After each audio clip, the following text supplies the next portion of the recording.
here we go. I guess we'll just share this screen. Sweet. I guess it's called a Zongsan suit. I'm not very good at pronouncing, languages I don't fucking know. But here it is. What was your thoughts on this outfit, Zach? To be honest, I didn't think too much about it. I thought it was cool that Hasan was linking up with iShowSpeed at the Streamer Awards. I don't know a ton about the Streamer Awards, but I think it's cool that they kind of do it during the awards season, bluster for filmmaking. And it does seem like a cool event. Oftentimes streamers are so relegated to their own bubble, their own world, that it is cool to watch them all kind of congregate with one another. And, Hasan really, really leaning into, the Chinese fashion. Obviously, he recently got back from his trip overseas. So I thought, kind of on brand for Hasan, attention getting, communist underlying, but nothing, too crazy. What was your reaction? Yeah, I agree. I mean, it definitely is. To me, it kind of just comes off as rage bait. Like, I kind of because it is kind of cringy, to dress like you're fucking Kim Jong-il or whatever the fuck. Like, yeah. I'm not gonna lie, I wouldn't dress that way. I'm not. But it also, I do think it's mostly just rage bait because he knows how many people, will get triggered, and Ethan is one of those people who absolutely reliably got triggered. So it's definitely a choice. I'm at a very Chinese point in my life. So I think he's kind of joking. Yeah. He just got back from China.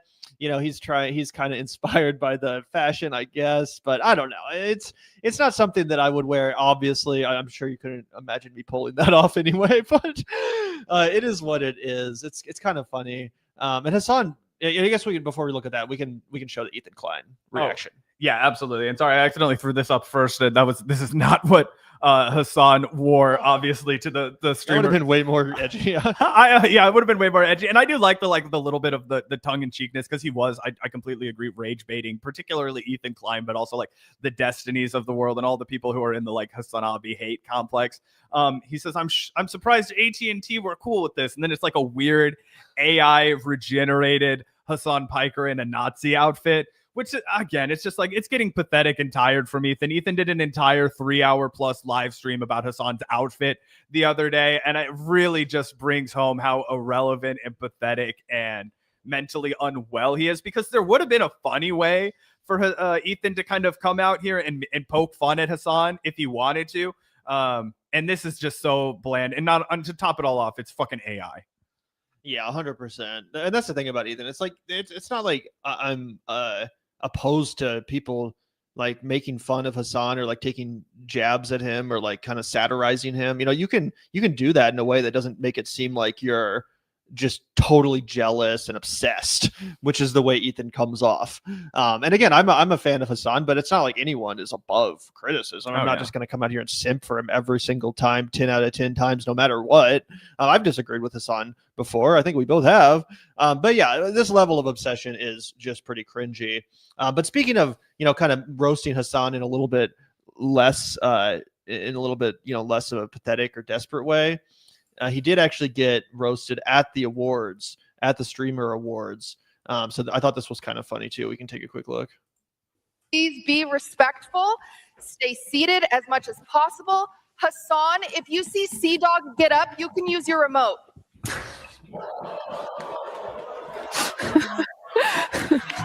That was kind of funny.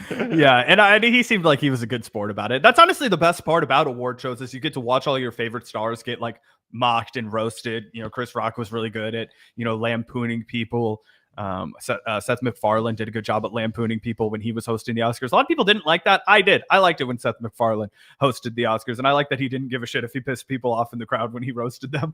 And so I think that in that tradition, it's cool when people kind of like take the nod from the Oscars and go after people. But also apparently that's QT Cinderella. I've always heard about her, but I've never actually put a face to the name just because I don't watch fucking Twitch. So that's interesting. I'm good to know that. Okay, cool. Yeah, that makes sense. I watched that lady freak out and get really pissed off at Hasan and his body one time on stream, and then Hasan had to apologize and be like, I'm sorry, we were poking fun at you a little bit too much, because they were like making fun of her for liking Taylor Swift. And she's like, could you just piss and shit? Could you just fucking, in your Ugg boots, you stupid dumb bitch, you just love Taylor Swift? And she had like a little bit of a crash out, and then Hasan had to be like, Oh, okay. I'm really sorry. Like we were kind of like we were making fun of you. Classic Taylor Swift fan behavior, honestly.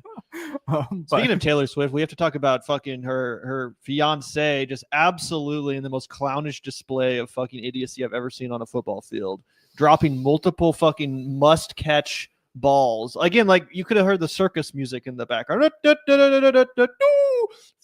Over and over again. The most infuriating fucking football game I've ever watched. It was pathetic. It was terrible. It was awful. Travis, I was talking about this morning. He should have retired after they won the 49ers Super Bowl.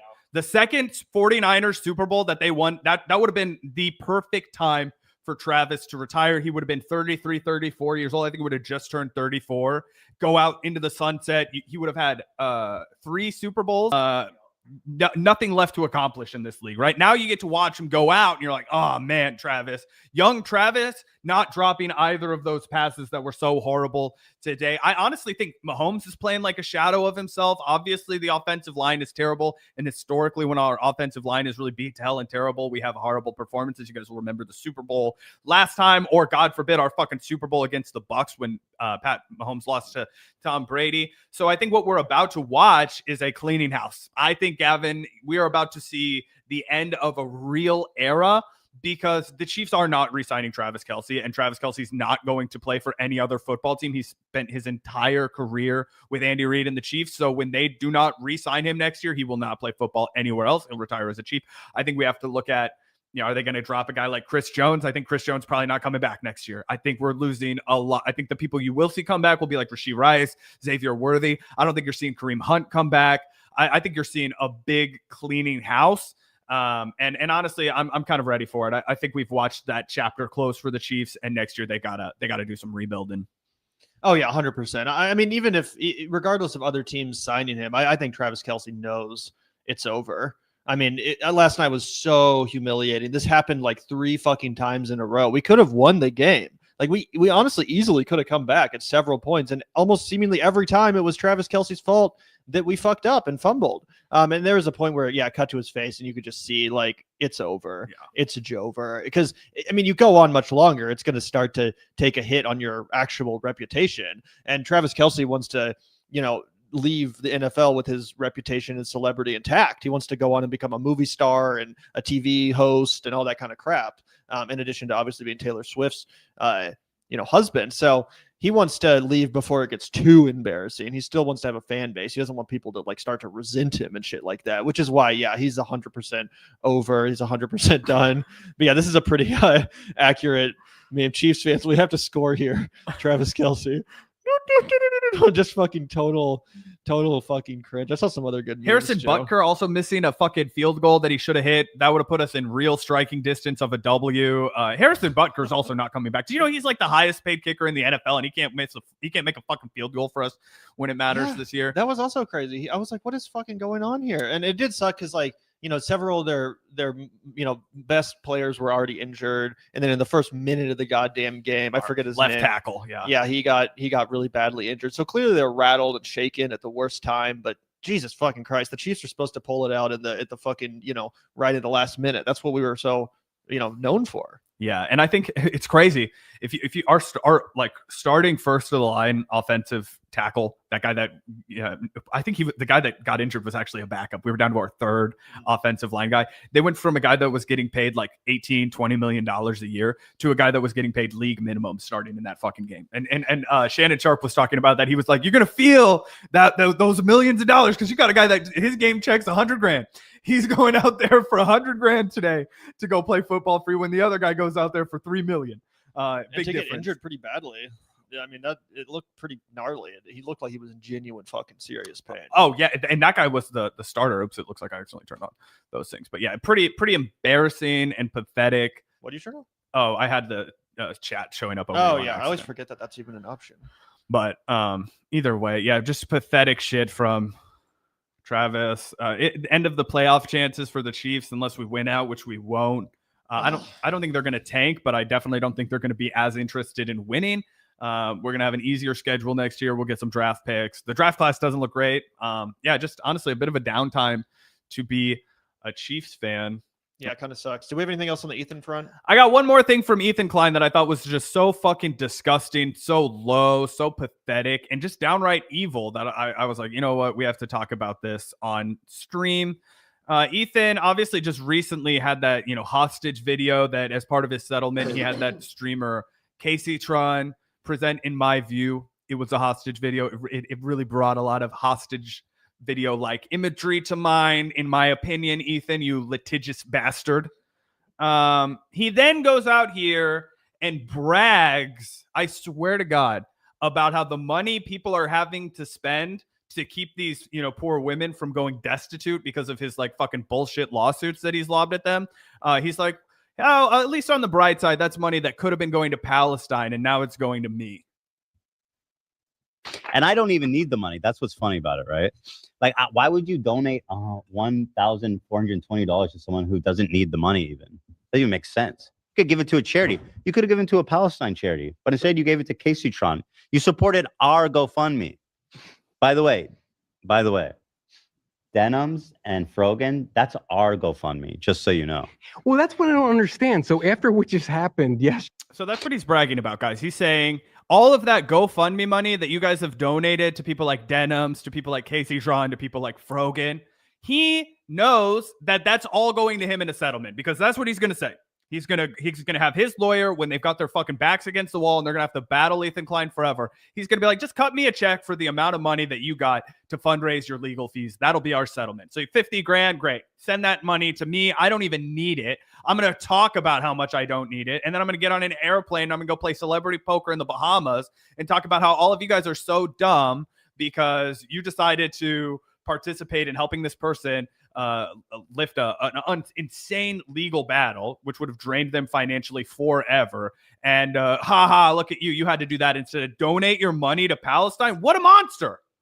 Yeah, what a total fucking piece of shit. The lawsuit thing, in my opinion, is genuinely the most disgusting thing he's done.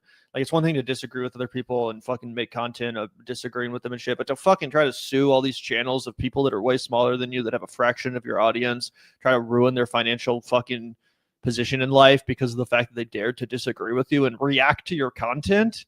Like, literally, it's the most disgusting shit ever. I can't believe that his fans haven't all abandoned him and turned on him, because as we've talked about, one of the coolest things H3 did back in the day was that copyright lawsuit, right? Where they, I forget all the details, but they they even had a fund. They literally, if you go back and read about it, they set up a fund for other streamers to be able to protect themselves against litigious, big media companies that were erroneously making content or copyright strikes on their content. Yup. So yeah, total fucking disgusting crap from Ethan Klein. Always in decline, never hitting bottom. Yeah.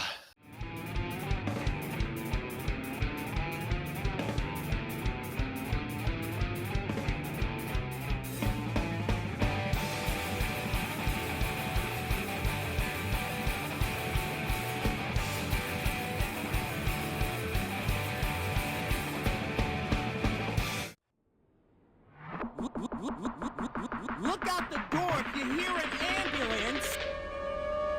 The Vanguard will be there, sir. The Vanguard will be there, sir. The Vanguard will be there, sir.